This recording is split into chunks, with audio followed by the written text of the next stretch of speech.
السلام علیکم ورحمۃ اللہ وبرکاتہ۔ ان الحمد للہ نحمده ونستعینه ونستغفره ونؤمن به ونتوکل علیہ ونعوذ باللہ من شرور انفسنا ومن سیئات اعمالنا من يهده الله فلا مضل له ومن يضلل فلا هادي له وأشهد أن لا إله إلا الله وحده لا شريك له وأشهد أن محمدًا عبده ورسوله صلى الله عليه وسلم. أما بعد فإن خير الحديث كتاب الله وخير الهدي هدي محمد صلى الله عليه وسلم وشر الأمور محدثاتها وكل محدثة بدعة وكل بدعة ضلالة وكل ضلالة في النار. اللهم صل على محمد وعلى آل محمد كما صليت على إبراهيم وعلى آل إبراهيم إنك حميد مجيد. اللهم بارك على محمد وعلى آل محمد كما باركت على إبراهيم وعلى آل إبراهيم إنك حميد مجيد. رب اشرح لي صدري ويسر لي أمري واحلل عقدة من لساني يفقهوا قولي. رب زدني علما. اعوذ باللہ السمیع العلیم من الشیطان الرجیم من حمزہ ونفخہ ونفثہ. بسم اللہ الرحمن الرحیم. ومن یلعن اللہ فلن تجد له نصیرا. ہر قسم کی تعریفات حمد و ثنا اللہ رب العالمین کے واسطے خاص ہیں. انگن لا تعداد بے شمار درود و سلام ہو امام الانبیاء حبیب کبریہ جناب محمد مصطفیٰ صلی اللہ علیہ وسلم کی ذات گرامی پر. حضرات محترم، دین اسلام میں یا اسلامی احکامات میں قرآن و حدیث کی تعلیم میں کسی مسلمان کے اوپر کسی کلمہ گو کے اوپر لعنت بھیجنا یہ انتہائی نامناسب فعل سمجھا گیا ہے. توجہ سے بات کو سنیے گا. سرور کائنات صلی اللہ علیہ وسلم نے اس حوالے سے سختی سے منع فرمایا ہے کہ کوئی بھی مسلمان کسی دوسرے مسلمان کے اوپر لعنت نہ بھیجے. آپ صلی اللہ علیہ وسلم نے فرمایا اگر کوئی شخص ایسا کرتا ہے، فرمان ہے کہ گویا کہ یہ اپنے اس مسلمان بھائی کا قتل کر دیتا ہے. جتنا گناہ کسی مسلمان کے قتل کا ہے اتنا ہی گناہ کسی مسلمان پر لعنت بھیجنے کا ہے، کیونکہ اس کا مطلب معنی مفہوم یہ ہوتا ہے یہ ہلاکت کے معنوں میں، دھتکار دینے کے معنوں میں استعمال ہوتا ہے. آپ صلی اللہ علیہ وسلم نے بڑی سختی سے اس سارے معاملے سے منع فرمایا.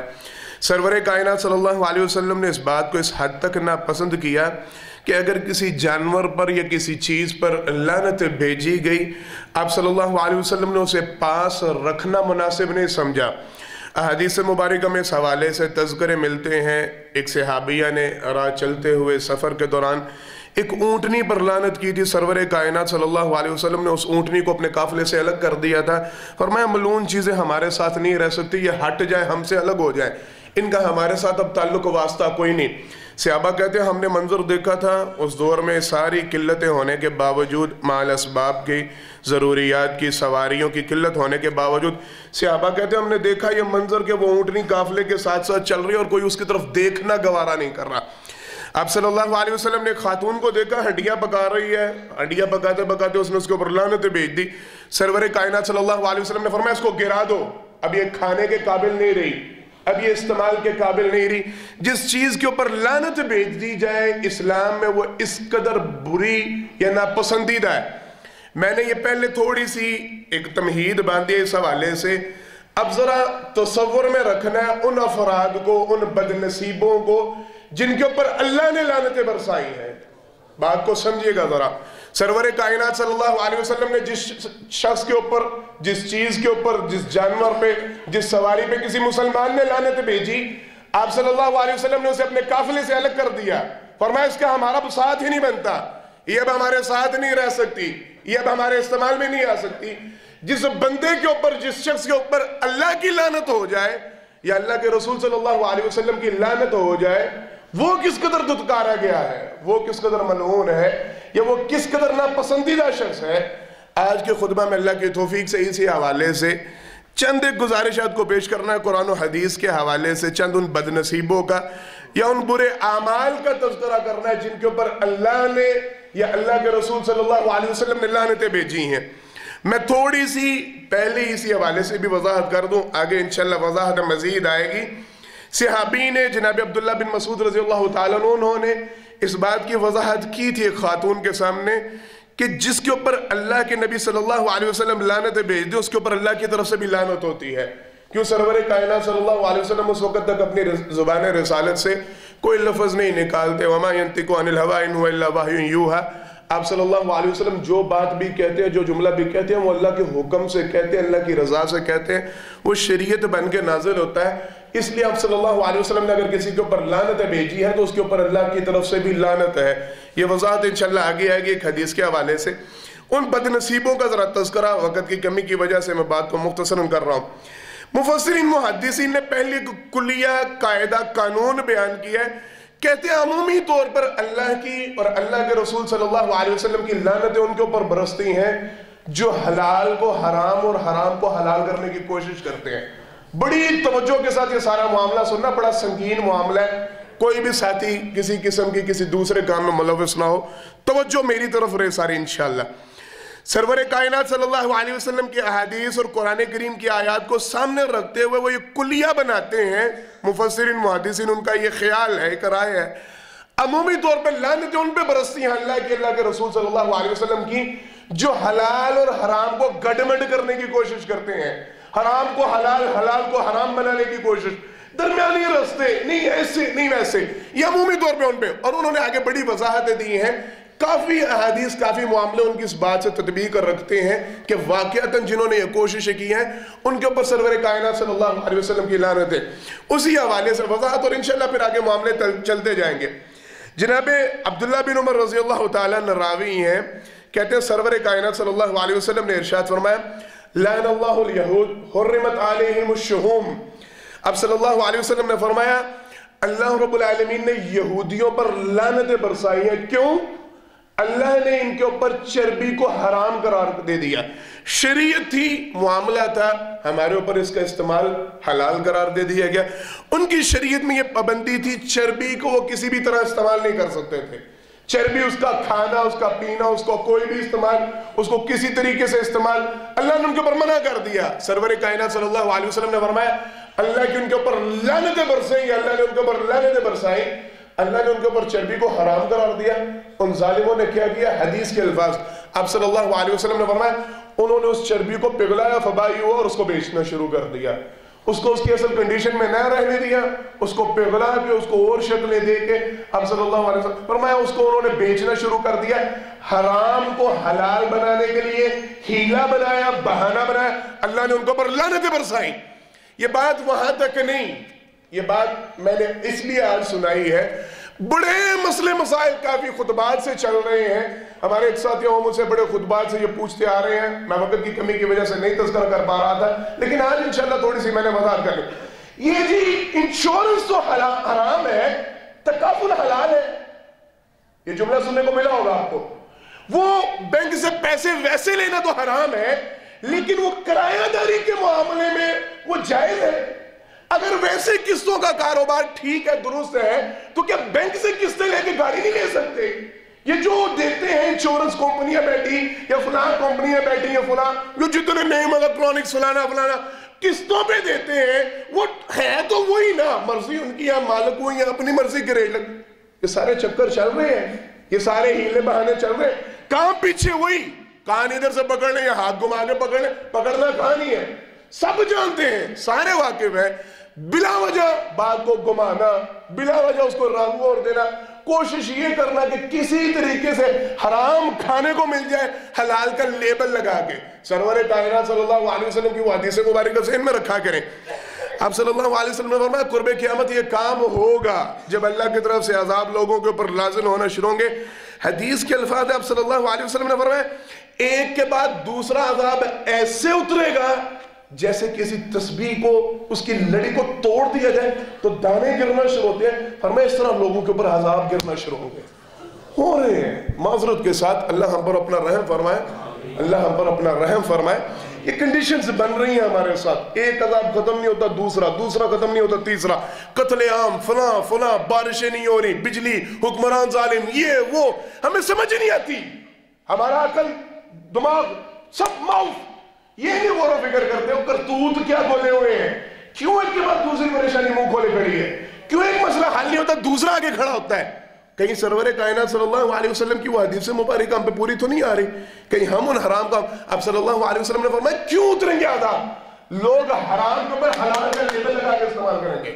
شراب پئیں گے, نام بدل دیں گے. سود کھائیں گے, نام بدل دیں گے. اب صلی اللہ علیہ وسلم نے فرمایا پھر منتظر رہو اللہ کی طرف سے عذاب آنے کا, پھر تمہارے چہرے بھی بدلے جائیں گے, پھر تمہیں زندہ زمین میں گاڑا بھی جائے گا, پھر عذاب پہ عذاب نازل ہوگا. عقل شعور کام نہیں کرے گی. حضرات محترم, یہ وہی چکر ہے, یہ وہی ساری کہانیاں ہیں. میں نے بات چونکہ بڑی ہے, کافی معاملے ہیں, بات کو سمیٹ کے چلنا ہے انشاءاللہ. پہلا معاملہ, پہلے بدنصیب افراد یا پہلا برا عمل جس کے اوپر اللہ کی طرف سے لعنتیں برستی ہیں, وہ ظالم جو جانتے بوجھتے سمجھتے بھی ہیں ایک بات شریعت میں حرام ہے, ایک کام شریعت میں حرام ہے, ایک چیز سے اللہ نے منع کر دیا, اللہ کے رسول صلی اللہ علیہ وسلم نے منع کر دیا, جان بوجھ کے اس کا رنگ بدلنے کی کوشش کرتے ہیں, لیبل بدلنے کی کوشش کرتے ہیں, نام بدلنے کی کوشش کرتے ہیں, اسے کوئی رنگ, کوئی نام, کوئی ڈھنگ دے کے حرام کو حلال کر کے کھانے کی کوشش کرتے ہیں. اللہ کی طرف سے ایسے لوگوں پر لعنتیں برسائی جاتی ہیں. اللہ کے لیے یہ دنیا چند دنوں کا کھیل ہے, چند دنوں کا تماشا ہے. اپنی آخرت کو برباد نہ کریں, اللہ کی لعنتوں کے مستحق نہ ہو. قرآن کریم کی جو آیت مبارکہ پڑھی ہے میں تھوڑی سی اس کی وضاحت کر دوں. مفسرین محدثین کہتے ہیں جس کے اوپر اللہ کی لعنتیں برس جائیں, جس کے حوالے سے آپ صلی اللہ علیہ وسلم فرما دیں یا اللہ فرما دے کہ ان کے اوپر لعنت ہے. قرآن کریم میں اللہ نے فرمایا وَمَن يَلْعَنِ اللَّهُ فَلَن تَجِدَ لَهُ نَصِيرًا, جس کے اوپر اللہ کی لعنت آ گئی, اللہ کی لعنت برس گئی, اس کو نہ دنیا میں اپنا کوئی ساتھی مددگار ملے گا, نہ آخرت میں کوئی ساتھی مددگار ملے گا. دنیا بھی پریشان حال, دنیا بھی تباہ کن, اور آخرت وہ تو ہے ہی ہے, اس کا تو بیڑا غرق ہو ہی گیا. فرمایا نہ دنیا میں اس کو کوئی مددگار ملے گا, نہ آخرت میں. مفسرین محدثین کہتے ہیں اس کا مطلب یہ ہوگا نہ دنیا میں اللہ کی رحمتیں پائے گا, نہ آخرت میں اللہ کی رحمتیں پائے گا. دنیا میں بھی دھتکار آ جائے گا, دنیا میں بھی پھٹکار پڑے گی, اللہ کی رحمت سے دوری, یہ سارے معنی کیے انہوں نے لغت میں. اور آخرت میں بھی اللہ کی رحمتوں سے دور, اللہ کی طرف سے عنایتوں سے دور, اللہ کی طرف سے انعام و اکرام سے دور. اور یہ واضح ہے, اب صلی اللہ علیہ وسلم کی وہ بات سامنے رکھیں, یہ کڑیوں سے کڑیاں ملاتے جائیں.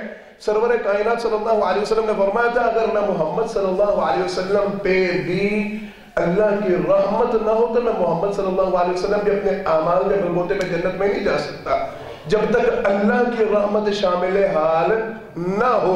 جس کے اوپر اللہ کی لعنت برس گئی اس کے اوپر اللہ کی رحمت نہیں ہونی, جس کے اوپر اللہ کی رحمت نہ ہو وہ کیسے جنت میں جائے گا؟ یہ سارا معاملہ زیر غور. جو بندہ حرام کو حلال بنانے کی کوشش کرتا ہے, کھانے کی کوشش کرتا ہے, نام بدلنے کی کوشش کرتا ہے, اب صلی اللہ علیہ وسلم نے فرمایا اس کے اوپر اللہ کی لعنت. اسی کے ساتھ معاملے کو جوڑ دیں تاکہ وقت تھوڑا بچ جائے. سرور کائنات صلی اللہ علیہ وسلم کی حدیث مبارکہ ہے, جناب عبداللہ بن مسعود رضی اللہ تعالیٰ نے اس کے راوی ہیں. فرماتے ہیں نبی کریم صلی اللہ علیہ وسلم نے لعنت برسائی سود پہ, اس کے کس پہ؟ آکلہ و موکلہ, اللہ اکبر, و کاتبہ و شاہدی فہما سوا او کما قال نبی صلی اللہ علیہ وسلم. فرمایا سرور کائنات صلی اللہ علیہ وسلم نے سود کھانے والے پر, سود کھلانے والے پر, فرمایا اس کے لکھنے والے پر, اس کے گواہ پر, ان چاروں پر اللہ کی طرف سے لعنتیں ہیں. ان چاروں پر آپ صلی اللہ علیہ وسلم نے لعنت بھیجی, آپ صلی اللہ علیہ وسلم نے لعنت بھیجی. اللہ کی طرف سے ان چاروں کے اوپر لعنتیں ہیں. جو سود کھاتا ہے, جو سود کھلاتا ہے, جو سود میں گواہ بنتا ہے, جو سود کو تحریر کرتا ہے. حضرات محترم میں نے تھوڑی سی یہاں پہ بھی وضاحت کرنا ضروری سمجھا. سرور کائنات صلی اللہ علیہ وسلم کی حدیث مبارکہ مشہور, اب صلی اللہ علیہ وسلم نے فرمایا سود کے 73 درجے ہیں. سب سے ہلکا درجہ, سب سے کم تر درجہ, سب سے ہلکا ہونا, فرمایا کوئی آدمی اپنی ماں سے نکاح کرے, یہ سود کا سب سے کم تر درجہ. جو باقی وہ اتنے کتنا اوپر, کیا کنڈیشن ان کی. آپ صلی اللہ علیہ وسلم نے فرمایا سود کا ایک درجہ آپ صلی اللہ علیہ وسلم نے فرمایا ایک آدمی 36 مرتبہ، صحیح حدیث، 36 مرتبہ بدکاری کرے، فرمایا جو گناہ اس کا یہ 1 درہم سود کھانے کا گناہ ہے۔ حضرات محترم ہم نے سمجھا ہی کچھ نہیں، ہم نے اس کو جانے ہی کچھ نہیں، ہم نے بس نہیں یہ نہیں، ایسے نہیں ہوتا، انہوں نے سود کہتے اور کنڈیشنز ہوتی ہیں اور معاملے سارا۔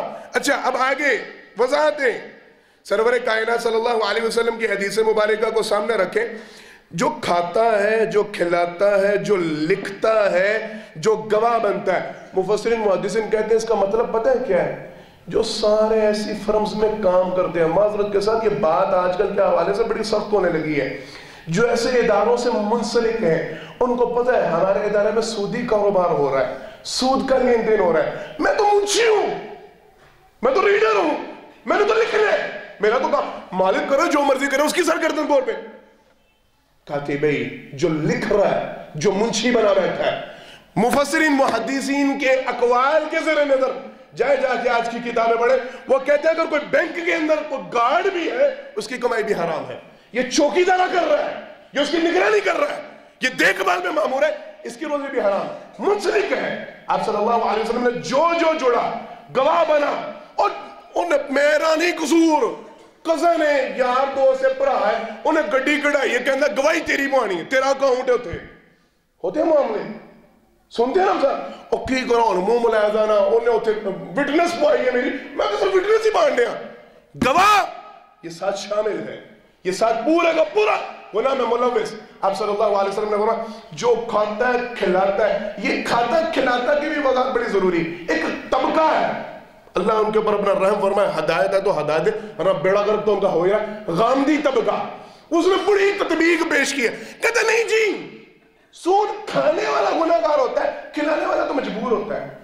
سرور کائنات صلی اللہ علیہ وسلم کے حدیث مبارکہ واضح کہا، آپ صلی اللہ علیہ وسلم آکلو و ماکلو، جو کھاتا ہے وہ بھی، جو کھلاتا ہے وہ بھی، وہ تطبیق ایک نکالے ہوئے، نہیں جی نہیں، وہ کھلانے والا تو بیچارہ مجبور ہو کے نہیں، یہ ساتھ شامل لکھنے والا، چوکیدارہ کرنے والا، گواہ بننے والا، یہ سارے کے سارے اس سارے معاملے میں ملوث ہوں گے۔ میں نے بات یہ کرنی تھی، میں نے ان دونوں کو جوڑا اس لیے، ساری کہتے ہیں 30-40 سال زندگی دینے، پتہ نہیں کیڑے ویلے دم نکل جا رہا ہے، انی کو زندگی 4 دن ہے، جس طرح اللہ کے لیے کوئی حیا کرے، کوئی شرم کرے، وہ آخرت کی عبداللہ کبھی نہ ختم ہونے والی زندگی کو یہ 4 دنوں کی زندگی لیے برباد نہ کرے۔ اللہ کی قسم اگر آپ کا اللہ پہ ایمان ہے نا، وَمَا مِن دَابَّةٍ فِي الْأَرْضِ إِلَّا عَلَى اللَّهِ رِزْقُهَا، رزق کی ذمہ داری اللہ نے لیا، رازق وہ ہے۔ یہ قرآن کریم کی آیات ہیں، قرآن کریم کی آیات ہیں۔ اللہ نے سرور کائنات صلی اللہ علیہ وسلم کو یہ حکم دیا تھا، اے پیغمبر صلی اللہ علیہ وسلم آپ ہم سے رزق کا سوال نہ کریں، رزق کی ذمہ داری ہم نے اٹھائی، وہ ہمیں پتہ ہم نے دینا ہے، آپ کو ضرورت نہیں ہے رزق کا سوال کرنے کی، آپ اللہ کی خیر طلب کریں، رحم طلب کریں، آپ ان کاموں کی طرف توجہ دیں، رزق آپ کو مانگنے کی ضرورت نہیں۔ ہمارا اگر اللہ پہ ایمان ہے تو کیسے ہم اگر اللہ کے لیے ایک حرام چیز کو چھوڑیں گے، اللہ ہمیں حلال کیوں نہیں دیں گے؟ ایمان ہو، یقین ہو، بھوکے نہیں مریں گے انشاءاللہ۔ یہ تھوڑا ٹھیک ہے آسائشیں کم ہو جائے، آرام، اور میرا تو اپنا ایک ایمان کی بات ہے، یہ بھی ناممکنہ بات ہے کہ کوئی بندہ یہ کہ میں نے اللہ کے لیے قربانی دی اور اللہ نے اسے بڑھا چڑھا کے نہیں دیا، اللہ لازمی دنیا کے اندر اس کا بدلہ دیتے ہیں۔ آپ اللہ کے لیے قدم اٹھا کے تو دیکھیں، اللہ کے لیے میری یہ گزارش ہے، یہ سارے حرام کام، یہ سارے حرام طریقے، یہ سارے حرام لغویات جتنی بھی ہیں، اپنی آخرت کی زندگی کو یہ چند دنوں کے فائدے کے لیے برباد نہ کریں، آخرت کو بچانے کی فکر کریں جو ہمیشہ ہمیشہ اور قائم رہنے والی۔ ہم نے آگے چلنا ہے، کن کے اوپر اللہ کی لعنتیں برسی ہیں، یا آپ صلی اللہ علیہ وسلم نے کن کے اوپر لعنتیں برسائیں، اسی حوالے سے ایک بڑا ضروری معاملہ ہے، تھوڑا سا شرعی معاملہ، اور تھوڑا سا یعنی معاملہ عوام الناس میں نہیں بیان ہونا، لیکن ضرورت ہے وقت کی۔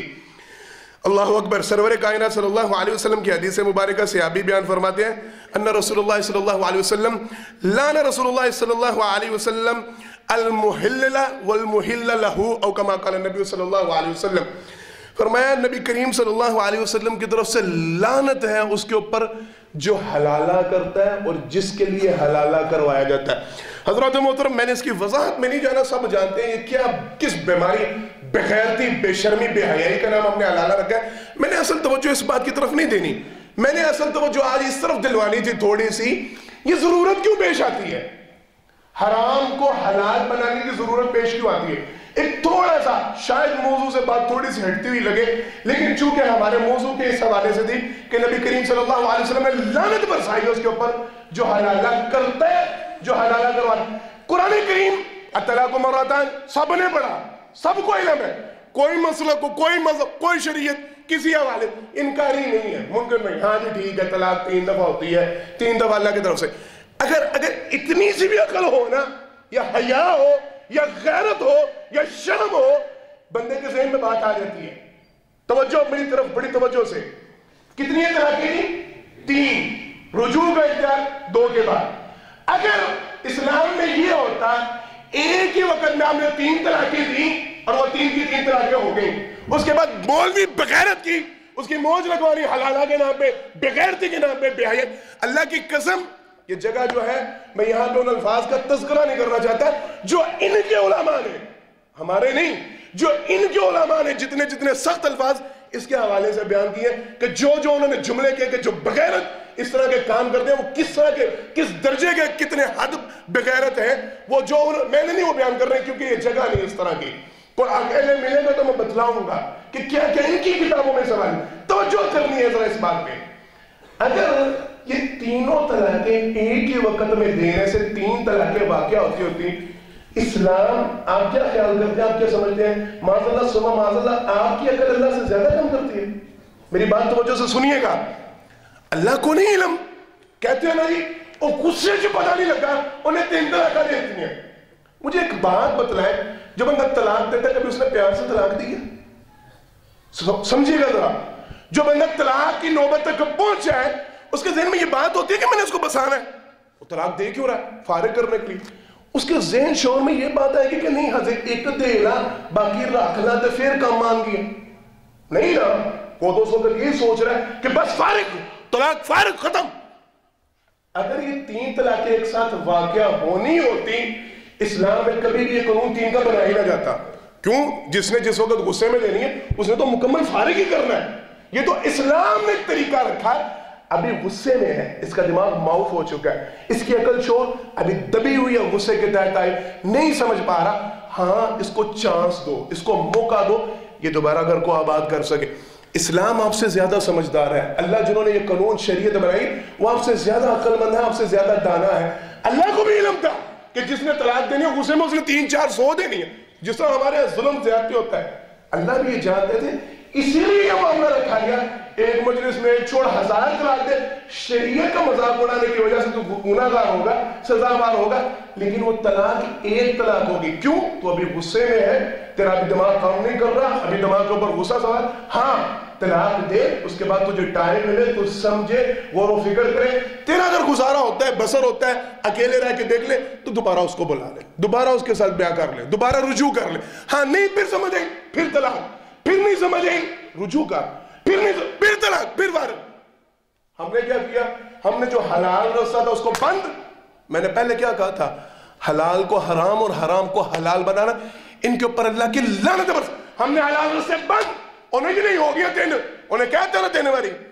وہ ابھی ہمارے ادھر گجرانوالہ کے ایک عالم تھے، وہ اس بات کو تھوڑا سا مذاق کر میں، وہ کہتے تھے جڑے ایک بار سے پھر 100 دن دینے، بکواس شروع ہوتی ہے نا، طلاق طلاق طلاق طلاق بکتے ہیں۔ وہ کہتے ہیں 3 تو اس کی بیوی کو دے دو، باقی اپنی جا کے ماں بہن بیٹیوں میں بانٹ دو۔ اس نے تو پھر اتنی دی ہے نا، وہ پھر بانٹو، تقسیم کرو کہ ان 100 کی تے بھگتانی ہے۔ شرم حیا کی بات، ہم نے حلال رستے بند کیے اور حرام کے دروازے ہم نے کھولے، لعنتیوں کے دروازے کھولے، لعنت پانے کے دروازے کھولے۔ اسلام میں ایسا کوئی قانون نہیں، اسلام میں ایسا کوئی رول نہیں۔ وہ جتنی مرضی بکواس کرے، وہ طلاق 1 شمار، اس کے بعد اختیار ہے رجوع کرے، پھر دیتا ہے، پھر رجوع کرے، پھر دیتا ہے، پھر فراغت۔ حلالہ کرنا کروانا، سرور کائنات صلی اللہ علیہ وسلم نے ان دونوں کے اوپر لعنتیں برسائی ہیں۔ یہ دونوں لعنتی انسان ہے، جو کرتا ہے، جو کرواتا ہے، ان دونوں پر۔ اگلا معاملہ، ہم نے آگے چلنا بات کو لے کے، اللہ اکبر۔ جناب علقمہ بن اسود رضی اللہ تعالیٰ یہ راوی ہیں، کہتے ہیں میں جناب علی رضی اللہ تعالیٰ کے پاس بیٹھا تھا، سرور کائنات صلی اللہ علیہ وسلم کی وفات کے بعد کا واقعہ، صحیح مسلم میں حدیث مبارکہ موجود ہے۔ کہتے ہیں میں نے ان کے پاس بیٹھا تھا، ایک شخص آیا، فتنہ سر اٹھا چکا تھا تھوڑا سا خارجیوں کا، رافضیوں کا۔ کہتے ہیں آ کے کہنے لگا جناب علی رضی اللہ تعالیٰ سے، علی آپ کے پاس کچھ ایسا علم بھی ہے جو سرور کائنات صلی اللہ علیہ وسلم نے صرف آپ کو بتلایا، ہمیں علم نہیں۔ بڑی توجہ، یہ وہ سارے ذرا جو ہے وہ طبقہ، ان کے لیے بھی بات۔ علی، آپ کے پاس وہ کچھ علم ہے جو سرور کائنات صلی اللہ علیہ وسلم نے صرف آپ کو دیا ہے، آپ جانتے ہیں، آپ کے علاوہ کوئی نہیں جانتا، ہم نہیں جانتے۔ کہتے ہیں علقمہ بن اسود، صحیح مسلم کے حدیث، کہتے ہیں جناب علی رضی اللہ تعالیٰ ان کا چہرہ غصے سے سرخ ہو گیا، کہنے لگے کذاب، بکواس کرتے ہو، سرور کائنات صلی اللہ علیہ وسلم نے مجھے کوئی ایسی بات نہیں بتلائی جو باقی افراد کو نہیں بتلائی۔ آپ صلی اللہ علیہ وسلم نے مجھے جتنی باتیں بتلائیں، جو کچھ مجھے سکھلایا وہ عوام الناس کو سکھلایا۔ سرور کائنات صلی اللہ علیہ وسلم نے کوئی معاملہ ایسا نہیں رکھا جو باقی لوگوں سے پوشیدہ ہو، میرے ساتھ الگ۔ ہاں، حدیث ہے، ایک مرتبہ ایسے ہوا تھا کہ میں اور سرور کائنات صلی اللہ علیہ وسلم اکیلے تھے، وہاں سرور کائنات صلی اللہ علیہ وسلم نے مجھ سے ایک حدیث بیان کی، ایک بات بیان کی، میں وہ بیان کر دیتا ہوں تاکہ تم اس کے اوپر بھی یہ نہ کہو کہ یہ علم صرف علی کے پاس ہے، باقیوں کے پاس نہیں۔ اس وقت بات ہو رہی تھی، ہم اکیلے تھے، سرور کائنات صلی اللہ علیہ وسلم نے 4 بندوں کا تذکرہ کیا جن کے اوپر اللہ نے لعنتیں برسائی۔ بڑی توجہ، جناب علی راوی ہیں، کہتے ہیں سرور کائنات صلی اللہ علیہ وسلم نے میرے سامنے 4 افراد کا تذکرہ کیا جن کے اوپر اللہ کی طرف سے لعنتیں برستی ہیں۔ کون 4 افراد؟ کہتے ہیں پہلے نمبر پہ وہ آدمی، آپ صلی اللہ علیہ وسلم نے فرمایا، جو ظالم اپنے باپ کے اوپر لعنت بھیجے، اس کے اوپر اللہ کی طرف سے لعنتیں برستی ہیں۔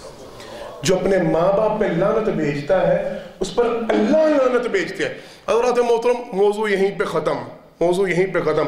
میں نے نہیں تذکرہ کرنا کہ ہم اپنے ماں باپ کے حوالے سے کیسی کیسی بکواس کرتے ہیں، کیا کیا جملے منہ سے نکالتے ہیں، کیسی کیسی، وہ باتیں تو سارے نے سنی اور ٹھڈے مارنے، گھاسے نکالے، شرم حیا کے ہم نے دروازے بند کر رکھے، وہ ساری باتیں الگ۔ آپ صلی اللہ علیہ وسلم کی حدیث، جو اپنے ماں باپ پہ لعنت بھیجتا ہے اللہ اس بندے کے اوپر لعنت بھیجتے ہیں۔ اور یہ ذہن میں رکھے گا جس کے اوپر اللہ کی لعنت برس کی وہ جنت میں نہیں جائے گا انشاءاللہ۔ یہ ذہن میں رکھتے ہوئے ماں باپ کے ساتھ سلوک اور برتاؤ۔ اگلا معاملہ، کہتے ہیں سرور کائنات صلی اللہ علیہ وسلم نے فرمایا، جو غیر اللہ کے نام پہ ذبح کرے اللہ کی اس کے اوپر لعنت برستی ہے، اللہ کی اس کے اوپر لعنت برستی۔ یہ جتنے قبروں کے مجاور، یہ جتنے مزاروں کے، درباروں کے، فلاں فلاں، اس کے نام کا، اس کے نام کا، 11ویں کے نام کا، 12ویں کے، 40ویں کا، یہ جو بھی ہے، یہ جتنے فراڈ، جو ہیلے بہانے، کنڈے، یہ وہ، یہ سارے اسی زمرے میں آتے ہیں۔ یہ غیر اللہ کے نام پہ آپ چاہیں اس کے اوپر لاکھ پورا قرآن پڑھیں، منسوب غیر اللہ کی طرف کیا جا رہا ہے، نام غیر اللہ کا لیا جا رہا ہے، چاہے اس کے اوپر آپ چلا لگا رہے ہیں، جو مرضی کر رہے ہیں، جو چیز غیر اللہ کے نام پہ دی جا رہی ہے، آپ صلی اللہ علیہ وسلم نے فرمایا اللہ اس بندے کے اوپر لعنت برسائے۔ اگلا معاملہ ذرا اس سے بھی زیادہ سنگین ہے، کہتے ہیں سرور کائنات صلی اللہ علیہ وسلم نے فرمایا، جو بندہ کسی بدعتی کو گھر میں پناہ دے، جگہ دے، اللہ نے اس کے اوپر بھی لعنت برسائی ہے۔ بڑی توجہ، بڑی توجہ۔ بدعت کرنا ایک دوسرا عمل ہے، ایک الگ چیپٹر ہے۔ جو بدعت کے کاموں میں ملوث، اپنی طرف سے کوئی چیز بنا کے اس کو دین کا حصہ قرار دینا۔ صحیح حدیث، صحیح مسلم کی حدیث، جناب علی راوی کہتے ہیں سرور کائنات صلی اللہ علیہ وسلم نے فرمایا، جس نے کسی بدعتی کو جگہ بھی دی، پناہ بھی دی، گھر میں بٹھایا، اس کو اپنے گھر میں رکھا، اللہ نے اس کے اوپر بھی لعنتیں برسائی۔ کرنے والا کتنا ملعون ہوگا؟ اگر جگہ دینے والے کے ساتھ یہ سلوک ہو رہا ہے، اگر اس کو گھر میں رکھنے والے کے ساتھ یہ سلوک ہو رہا ہے، پناہ دینے والے کے ساتھ یہ سلوک ہو رہا ہے، تو جو خود بدعتی ہے اس کے ساتھ کیا معاملہ ہوگا؟ یہ غور و فکر کرنا ہے، اپنے اعمال کا جائزہ لینا، کہیں کوئی بدعت شامل تو نہیں، کوئی ایسا کام ہم تو نہیں کر رہے جو قرآن اور حدیث میں نہیں ملتا اور ہم اس میں دن رات لگے ہوئے مگن ہیں، اس کو دین کا نام، یہ غور و فکر کرنا ہے جا کے۔ آخری بات کہتے ہیں چوتھے نمبر پہ آپ صلی اللہ علیہ وسلم نے اس بندے کے اوپر لعنت برسائی ہے، اس بندے پہ لعنت برسائی ہے، غیر منار الارض، جس زمین کے نقشے تبدیل کرتا ہے، جو زمین کی ہیت، حلیہ، جو نشانات لگائے جاتے ہیں ان کو تبدیل کرتا ہے۔ اللہ اکبر۔ مفسرین محدثین نے اس کی وضاحت کی ہے، جگہ اپنی اتنی تھی، نشانی لگا دے گئے، اٹا رکھ دیا نا، چونے کی لائن پھیری جاتی ہے، فٹ باہر رکھ، پہلی اٹ کو 6 انچ 9 انچ 10 انچ انہیں حق ہوتا ہے۔ بالشت کتنی انچ کی ہوتی ہے جی؟ پتہ ہے 9 انچ کی، زیادہ عام عمومی سائز یہ 9 انچ کی ہوتی ہے۔ سرور کائنات صلی اللہ علیہ وسلم نے فرمایا، جس نے کسی مسلمان کی اس 9 انچ زمین پہ قبضہ کیا، کل قیامت کے دن 7 زمینوں کا توق بنا کے اس کے گلے میں ڈالا جائے گا اور پھر لایا جائے گا۔ اچھا، جس کے گلے میں 7 زمینوں کا توق ہوگا وہ جنت میں جائے گا، ہے نا؟ ہوگا ممکن. ہم کیا کر رہے ہیں؟ ایک گلی اون استعمال جو نہیں جگہ. اللہ کی قسم، میں نے قسم اٹھا لی ہے، میرے پاس یہ مسئلہ آیا. جن لوگوں کا گھر اتنی جگہ پہ ہوتا ہے اور آگے پوری گلی کو اپنا گارڈن بنایا، لان بنایا، اور پہلے لان، پھر وہ پکی چار دیواری، اور پھر اس کے اندر کار بوجھ، پھر اس کے اندر بیٹھک، پھر سیٹنگ اور سارا کچھ نہیں وہ کیا. 9 انچ کے اوپر اگر 7 زمینوں کا توک بنا کے گلے میں ڈالا جا رہا. ہم نے کتنے قبضے کیے ہیں. اسی تو 80 فٹ باہر رکھ رہے ہیں نا، وہ کہاں رکھ رہے ہیں؟ جگہ ساتھ کسی غریب کی لگ گئی، کمزور کی لگ گئی، ہو گیا قبضہ فارغ. اتنی جگہ سے نال بالنا تھوڑی جی ہو. یہی ہوتا ہے نا ہمارا. جس نے زمین کے نشانات کو تبدیل کیا، اللہ کی اس کے اوپر لعنتیں برستی ہیں. اور فکر ہی کوئی نہیں. کتنے مرلے کھا گئے، کتنے جگہ کھا گئے. اب صلی اللہ علیہ وسلم کی طرف سے لعنت ہے، اللہ کی لعنت ہے ان لوگوں کے اوپر جو زمین کے نشانات کو تبدیل کرتے ہیں کسی دوسرے کی جگہ کے اوپر قبضہ کرنے کے لیے، اس کی زمین کو اپنی زمین میں شامل کرنے کے لیے، وہ چاہے انچوں میں کیوں نہ ہو، اللہ ان کے اوپر لعنتیں برساتے ہیں. ہم نے آگے چلنا ہے. اللہ اکبر. جناب عبداللہ بن مسعود رضی اللہ تعالیٰ تشریف فرما ہے. یہ باتیں گھر میں جا کے لازماً اللہ کے لیے اگر کوئی تھوڑا سا اپنے گھر والوں کے ساتھ حقیقی محبت ہے نا، خیال ہے، تو لازمی سنائیے گا. کہنے لگے جناب عبداللہ بن مسعود رضی اللہ تعالیٰ نے درس دیا. درس میں کہنے لگے آپ صلی اللہ علیہ وسلم نے اور اللہ نے لعنت برسائی ہے ان کے اوپر. میں حدیث کو چھوڑ رہا ہوں کیونکہ وقت ہمارا کم ہوتا جا رہا ہے. جو چہرے کے بال اترواتی ہیں، چہرے کو یا جسم کو گودتی ہیں، گدواتی ہیں، اللہ نے ان کے اوپر اکھاڑنے والی پہ، اکھڑوانے والی پہ، گودنے والی پہ، گدوانے والی پہ، دانتوں کے درمیان خلا کروانے والی پہ، کرنے والی پہ، ان سب پہ اللہ کے رسول صلی اللہ علیہ وسلم کی لعنت ہے. انہوں نے یہ درس دیا. ام یعقوب ایک صحابیہ تھی، آ گئی. کہنے لگی عبداللہ تم نے یہ مسئلہ بیان کیا ہے، تم نے کہا کہ اللہ کی لعنت ہے. میں نے پورے قرآن کا مطالعہ کیا، مجھے کہیں یہ بات نہیں ملی. میں نے پورے قرآن کا مطالعہ کیا، مجھے تو کہیں نہیں ملا کہ اللہ نے ایسے لوگوں پر. تم نے کہاں سے کہہ دیا؟ تم نے کہاں سے بیان کیا؟ کہنے لگے اللہ کی قسم اگر تم نے قرآن کا بغور مطالعہ کیا ہوتا تو مجھ سے آگے سوال نہ کرتی. کہنے لگے کیوں؟ کہنے لگے تم نے قرآن کریم میں یہ نہیں پڑھا وَمَا آتَاكُمُ الرَّسُولُ فَخُذُوهُ وَمَا نَهَاكُمْ عَنْهُ فَانْتَهُوا. اللہ نے قرآن کریم میں فرمایا جو تمہارا رسول تمہیں دیتا اسے پکڑو، جس سے منع کرتا اسے باز آ جاؤ. اگر تم رسول صلی اللہ علیہ وسلم کے دیے ہوئے کو پکڑو گے، بچو گے، نہیں پکڑو گے، یہ وہی حکم جو سرور کائنات صلی اللہ علیہ وسلم لاگو کر رہے ہیں وہ اللہ کی طرف سے لاگو ہوگا. یہ بات جو میں نے بتلایا تھا نا کہ میں آخر میں بتلاؤں گا، جن کے اوپر سرور کائنات صلی اللہ علیہ وسلم لعنت بھیجے ان کے اوپر اللہ لعنت بھیجتا. اب ذرا اس معاملے پہ توجہ کرنی ہے. جو چہرے کے بال اکھاڑتی ہیں یا اکھڑواتی ہیں، پارلر پہ جاتے ہیں اور پارلر والیاں جو جسم کو وہ ٹیٹو بنوانا، نشان، وہ تیلن مصنوعی بنوانا، یہ سارے وہی چیزیں ہیں. جسم کو گدوانا، گودنے والی، گدوانے والی، دانتوں کے درمیان خوبصورتی کے لیے خلا کرنا. اچھا تھوڑا سا آگے اس کو بات کو وسیع کرنا ہے. مفسرین محدثین کہتے ہیں اس کا مطلب یہ ہے جو بندہ بھی غیر فطرتی عمل کرنے کی کوشش کرتا ہے، اللہ نے جس فطرت کے اوپر انسان کو بنایا ہے اس فطرت کو تبدیل کرنے کی کوشش کرتا ہے جس سے اللہ نے منع کیا ہے، اس کے اوپر اللہ کی لعنت ہوتی ہے. میں تھوڑا سا توجہ دلوانے لگوں. سرور کائنات صلی اللہ علیہ وسلم کی دوسری حدیث ساتھ میں لاتے ہیں. آپ صلی اللہ علیہ وسلم نے فرمایا اللہ کی لعنت ہو ان کے اوپر وہ مرد جو عورتوں کی مشابہت کرنے کی کوشش کرتے ہیں اور وہ عورتیں جو مردوں کی مشابہت کرنے کی کوشش کرتی ہیں. توجہ، اللہ کی لعنت ہے ان کے اوپر، ان مردوں پر جو عورتوں کی مشابہت کرتے ہیں اور ان عورتوں پر جو مردوں کی مشابہت کرتی ہیں. کہ دونوں حدیثوں کو آج جمع کریں. پہلے نمبر پہ تو گھر میں جا کے ذرا غور و فکر کیجئے گا، آئی برو بنوائی ہے، کیا کریں، فیشن ہے، رہا نہیں جاتا. میری ایک ریکویسٹ ہے ماں بہنوں سے جا کے یہ سوال جو آئی ہیں وہ سن لیں. اللہ کی قسم اٹھا کے کہتا ہوں چہرے پہ خوبصورتی اس طرح زیادہ آ سکتی ہے جس کے چہرے کے اوپر اللہ کی لعنت برسی ہو وہ خوبصورت آ سکتی. غور و فکر کریے ذرا، جس چہرے کے اوپر اللہ کی لعنت پڑی ہو وہ خوبصورت ہو سکتا ہے چہرہ. جس کے اوپر آپ صلی اللہ علیہ وسلم کی لعنت ہو وہ چہرہ خوبصورتی پا سکتا ہے. ہم نے کیسے سوچ لیا، ہم نے کیسے تصور کر لیا ہم آئی برو بنوا کے خوبصورت بن جائیں. اور تھوڑے سے